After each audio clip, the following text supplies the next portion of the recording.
Welcome everybody to Tone Priest. What are we doing today? Today we're going to have a bass compressor shootout. Compressor shootout for the bass guitar, more appropriately. If that interests you, stay tuned. Here we go. Alright, here at the Tone Priest factory, we build lots and lots of pedals. But we don't like making direct clones of pedals, certainly ones that are still in production. Not that I personally feel there's any problem with that. If somebody makes a clone of another company's pedal and sells it, it's not the same thing. It's using different components. The production quality is different. It's not the same thing. But I personally choose to try to not do that. But what I do like doing is making combinations of pedals. And as you can see here, we have been on a quest for the be-all, end-all bass multi-effects pedal for recording. And I've come to the conclusion that there is no be-all, end-all. But you can make a couple of different pedals. One of them is going to include a dark glass something or other. This one and this one have a dark glass. These do not. These have other things. But not too long ago, I built this sucker, which is a clone of a SansAmp bass pedal. And yeah, this is the sound of my childhood right here. This, before there was the dark glass stuff, there was the SansAmp. And this is kind of the shit in my idea. So we're going to build something like this, but with the SansAmp in it. And one of the features I like in my bass multi-effects pedals is a good quality compressor. And we have built quite a few of them. I got this guy here. It's not a multi-pedal, but it's just so cool. I wanted to let everyone know about it. The Bass 360. Acoustic 360 bass amp preamp. You can get the board from Ion Effects. This is a great sounding pedal for all your vintage and classic rock bass needs. But anyway, yeah, SansAmp. We need to shoot out some compressor pedals to match with our SansAmp and build something like that. So if that interests you, hang on, let's do it. Alright, very briefly, if you are a younger player or unfamiliar with what compression does, we will go over this very quickly. This is something you would see on an oscilloscope. This axis is time, and this axis is voltage, the voltage translates into volume or how loud something is. So if you play a note, it's going to look like this. A sound wave is AC, so it has positive and negative voltage. And so bass players really need compression because they generally don't use a whole lot of like distortion and overdrive, which has a natural compressive effect. We kind of use cleaner signals. And so little changes at the fingers or at the pick will it'll go through your amplifier or your signal chain. And so little small changes at the input will be amplified into big changes at the output. So if you're trying to play consistent notes, it's very difficult to play perfectly consistent. I don't care how good you are. So if you're just trying to go dung, dung, dung, dung, dung, it may end up sounding like this. Dung, dung, dung, dung, dung. By the time it gets to the end of the signal chain and gets recorded or heard by your audience. So what we like to do is use a device called a compressor. And what that does is it will limit or start to squeeze the signal once it gets over a certain threshold. So if your input was like this, what it will do is it will push it down like that. So now you have much more consistent sounding notes coming out of your instrument. And then the other little thing that you need to know about compression is, let's say this is our limit, is you have like an output makeup gain. And so that will take your signal and just boost it. And so a guitar signal has more than just the fundamental note. There's overtones and harmonics, and those are usually, I got a message, those are usually much quieter than like the fundamental note. So let's say this is your uncompressed signal where you play a note, that's the fundamental, but there's all this other stuff that are much lower. So what you do is you increase your output gain to push all these guys up here. You're basically making the whole signal louder. So these guys now are going like this, all that nice rich overtones and harmonics. But if we just raise the volume without a compressor, this fundamental would be way up here. But since we are setting the threshold here, that pushes this guy back down. So you have your nice fundamental and all of your overtones and harmonics and stuff like that. And it gives you a nice rich sound, and you know, that's what we all like. Hopefully that makes sense. And let's move on. Oh, get out of the way. Get out of the way. What are you doing in the way? All right, electronically there are several different ways that engineers have devised to go about getting this compressor effect. There are things called a VCA, or voltage controlled amplifier, and the SSL 4000, the DBX 160, and the API 2500 are all VCA type compressors. There's the OTA, or operational transconductance amplifier, and that would be like your Ross Dynacomp.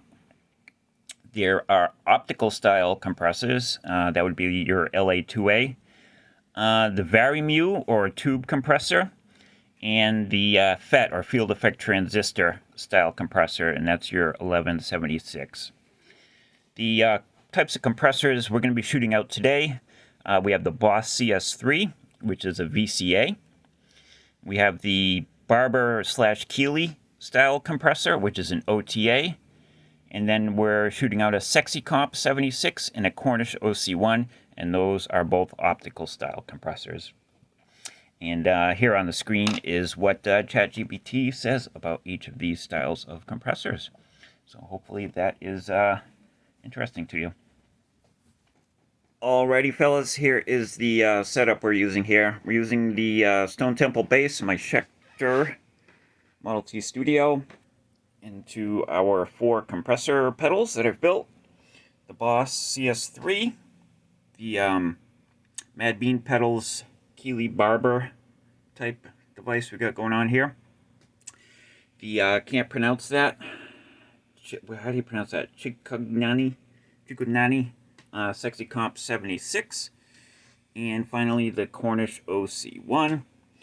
And then we're going into a GK RB400, and that's coming out of that into a Hartke 112B, mic'd up with an SM57, and also we have the direct out going into another channel. So we're recording 2 tracks, the mic'd up one and the direct out one from the amplifier.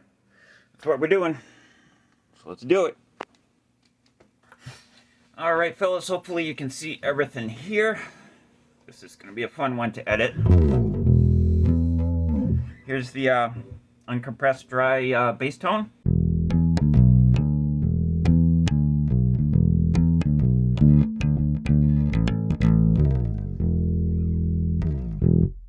And I'm not trying to dazzle you with an amazing display of my bass proficiency with an outstanding recording.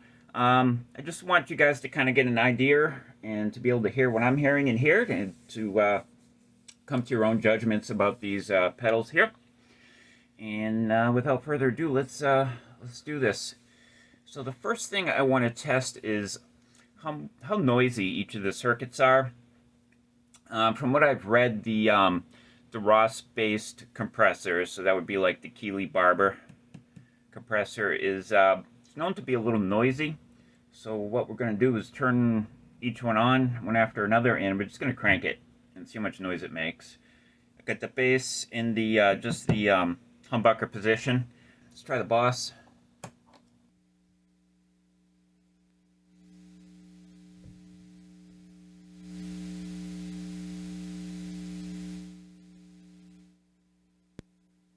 Barber, Keeley Barber.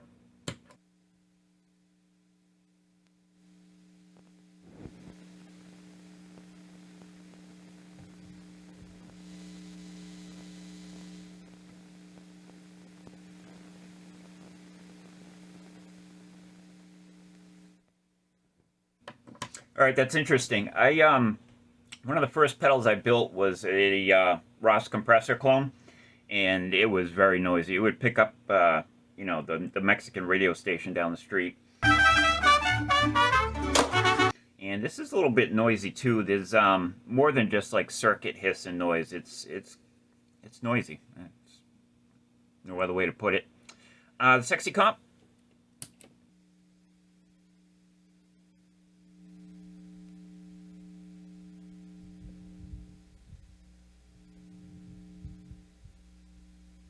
Wow, that's not bad at all. Not bad at all.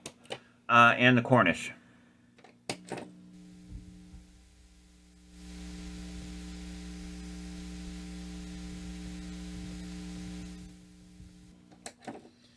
All right, so the Cornish is definitely the noisiest as far as like circuit noise, but the Keeley Barber is it's picking up some other stuff as well, like outside stuff. That may go away once it's inside an enclosure, but the quietest is definitely the sexy comp. So 1 point for him, I guess. All right, let's play around and see how they sound.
Interesting. Oh wow, yeah, this one really squishes it.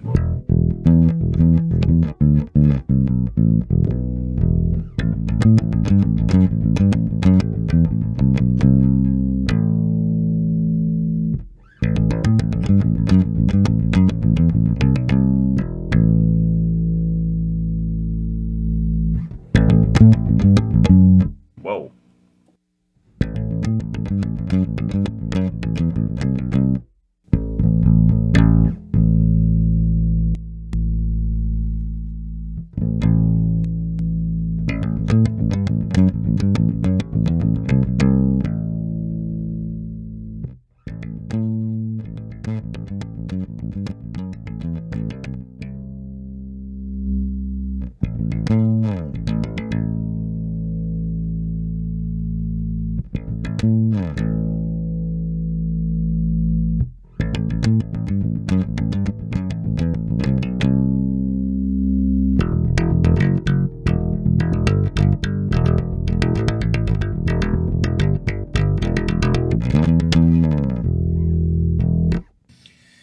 Interesting. All right, so I was playing a lot of like Steve Harris Iron Maiden stuff. I'm really whacking the strings because I wanted to see how the compressor reacts and squishes. So that's why I've been playing like a retarded idiot.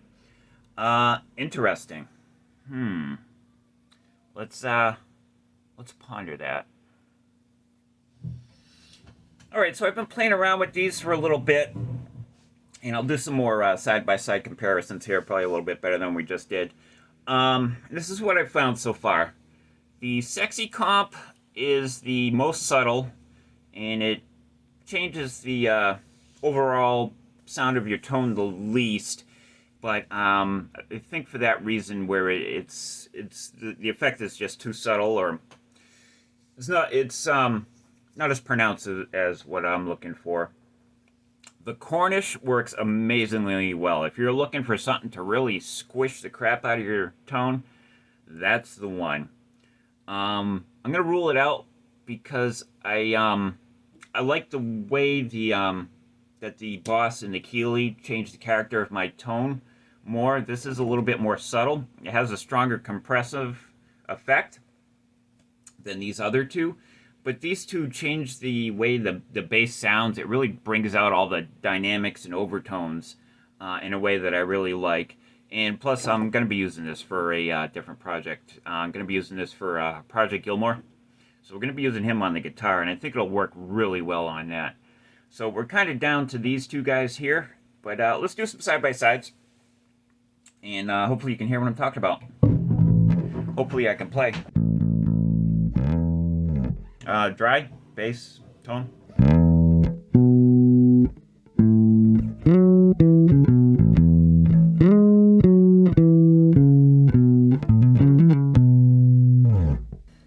Here is the Boss.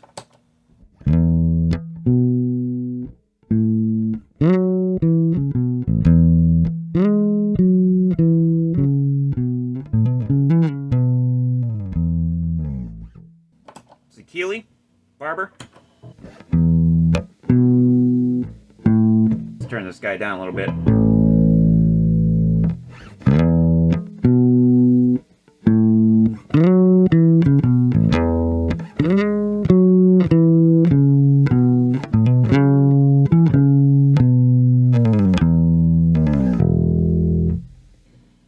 This one is very bright and a little noisy. Let's put the blend in the middle.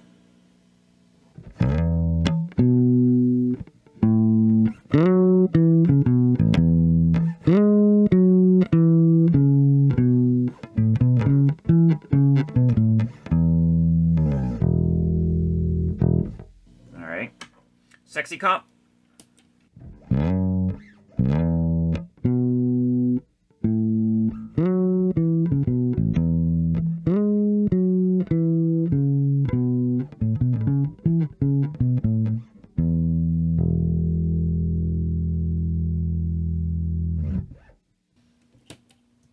And the Cornish.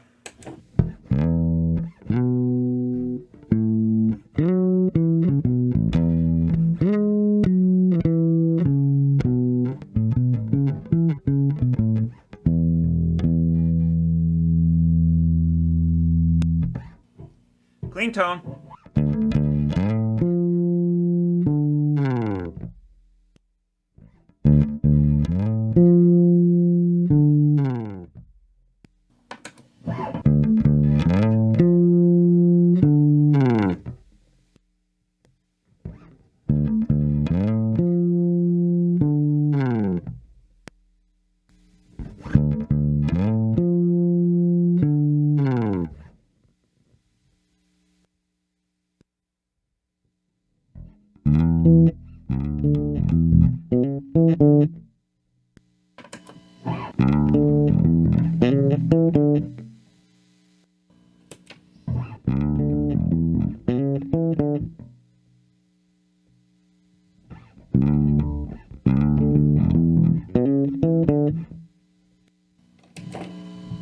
Man, that's noisy.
All right, what did you guys think? Sorry if the demo wasn't ideal, but these things are kind of difficult to do.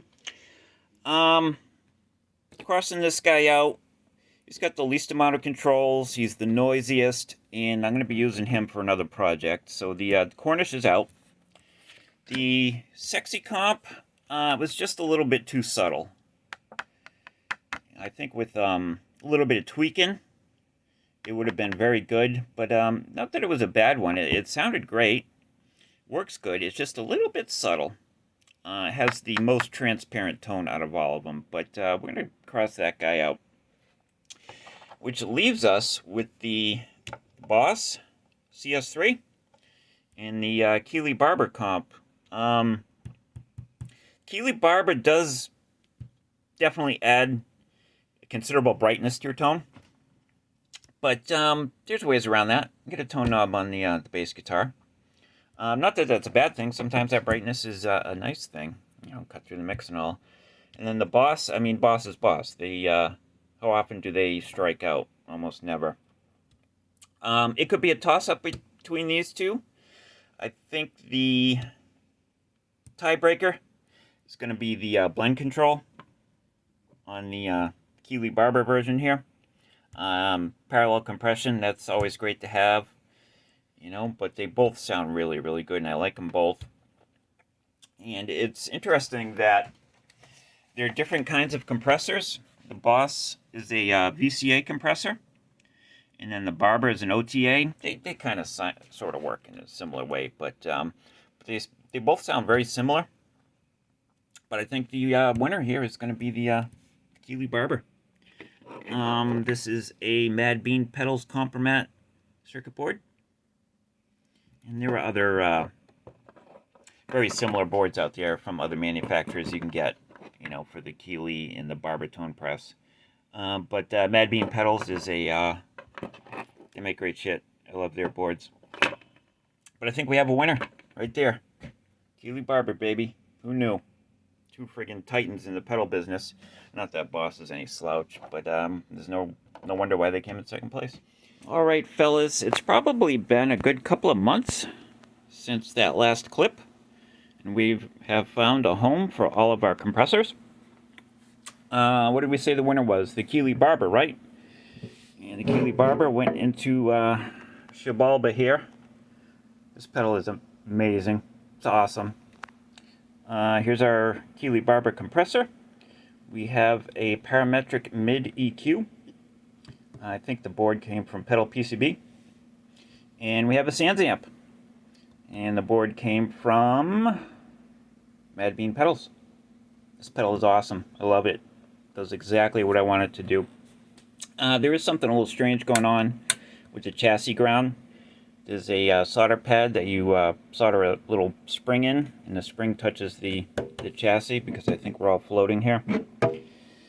But when you engage that, it grounds out the signal, so obviously I gotta do some more learning and figure out what the heck I did wrong, or what I'm not doing, or what should be doing, or who knows. Anyway, runner-up after that was the Boss, and that went into Sheol version 5. So here's our Boss compressor and Dark Glass Alpha Omega. I like the B3K better.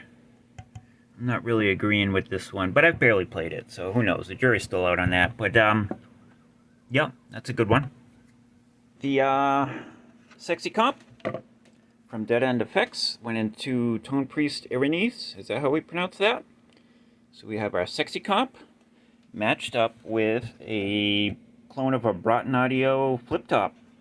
I just put this together like a day ago, so I barely even played it, but so far sounds damn nice. And I'm really coming around to this one. I really like this. Very good for the bass, very good for driving your flip top, I guess. If you're not getting enough compression, drive the input harder. And yeah, this is a really nice one. You can't go wrong with this. I guess Dead End Effects is having more troubles with the mail. I think his store's down again. He's yelling at the American president for some reason or another, but that's unfortunate, because they make a lot of really cool pedals. A lot of boards for a lot of cool pedals, so hopefully you can get that all straightened out and get back online. But yeah, very nice. Irenes. And then one we didn't show, I had this board laying around for like ever, and I finally put it together for this fun pedal. And this is matched up with a Catalan Bred SFT clone. And I thought that would be nice for another little bass pedal. And yeah, this is a nice one too. I mean, any compressor that you could do parallel compression or have a clean volume and a compressor volume, can't go wrong. Just crank them both all the way up. Sounds great. And last but not least, we have our Pete Cornish design compressor in the Tone Priest Battersea. I put this together over the weekend as well, so I guess that means that Project Gilmore episode 2 should be coming out relatively soon. Sounds great. Sounds awesome on guitar. Even a lunkhead like me can sound a little bit like David Gilmour. Tone-wise, I can't play like him for shit, but sounds great. Alright, fellas, hopefully this video was useful to somebody. And you'll be hearing all these, if you stay tuned to this channel, you'll be hearing all these pedals. I'm going to try and put out more videos, just shorter ones that are more, hey, check this out. Look at this cool thing you can do. Instead of big giant productions. So the pedal of the months will be big giant productions as always, but we'll try and put out some more videos, shorter ones, quicker ones. Hopefully you'll enjoy them. Hopefully you will come back and check them out. Alright, everybody, rock on and prosper. Done.